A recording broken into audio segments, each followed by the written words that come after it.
He took one of your fighters, Saúl Rodriguez. I know, but one of them, Saúl Rodriguez, he kind of came back into the spotlight by calling out Ryan Garcia. What would you make of a fight between Ryan Garcia and Neno Rodriguez at 130? What would you think happens? Neno has tremendous power, and I think Ryan Garcia is doing such a great job, man, with himself on social media, and obviously now Golden Boy is also headlining him on ESPN, so they're doing their job.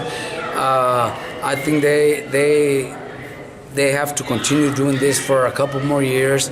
I don't think it's smart to rush Ryan into a dangerous fight. Neno's dangerous. Neno hits very hard, but so does Ryan Garcia. So I don't know if Neno, being that he hasn't fought in a long ass time, if he's ready to be able to compete against a fast, kid with power.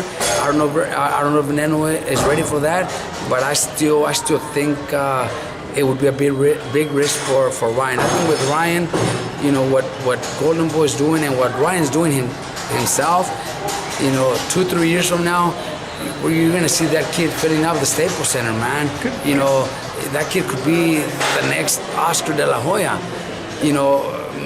Oscar was a gold medalist, and maybe you guys might be right. Maybe we see a lot of things that Ryan needs to work on.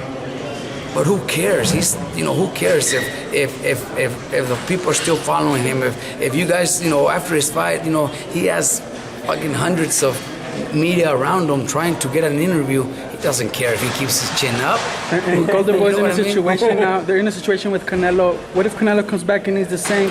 Can Ryan Garcia be that replacement for Canelo with Golden Boy? With time, he can be a replacement. He could be, because he's already showing it with, I don't even know how many fights he's got, but he does have 13 KOs. And he already has so many followers, and he already himself sold out that casino in Fantasy Springs because there was no local fighters on that card, and he sold it out. And when he came out, fucking people went wild.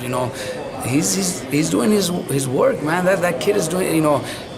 I've seen him spar. I've seen he's come to my gym to spar. Yeah. I've seen other people tell me what they. I've heard, because I wasn't there. I've heard when he went to spar Lomachenko. What'd you hear, Robert? What'd you hear? I don't need to tell you guys.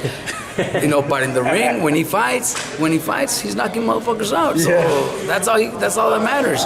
He's knocking them out. We've heard rumors of one of your fighters, Tanahara, possibly being a matchup for Ryan Garcia. Look, you like that fight? Look, they both fight for Golden Boy. They're on the same weight division. They're both undefeated with 13 or 14 fights each.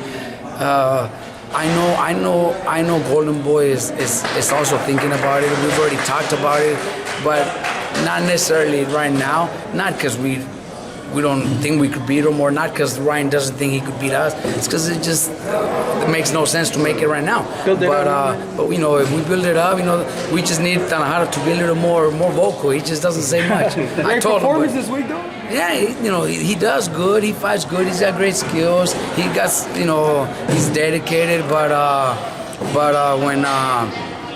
when it comes to talking, he just very quiet.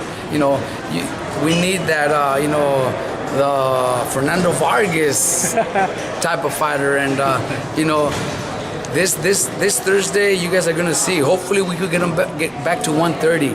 If Genaro Gomez would come down to 130 again, that's the Vargas versus De La Hoya fight there. If Gomez was to come back down to 130, he's had a few issues, but personal problems.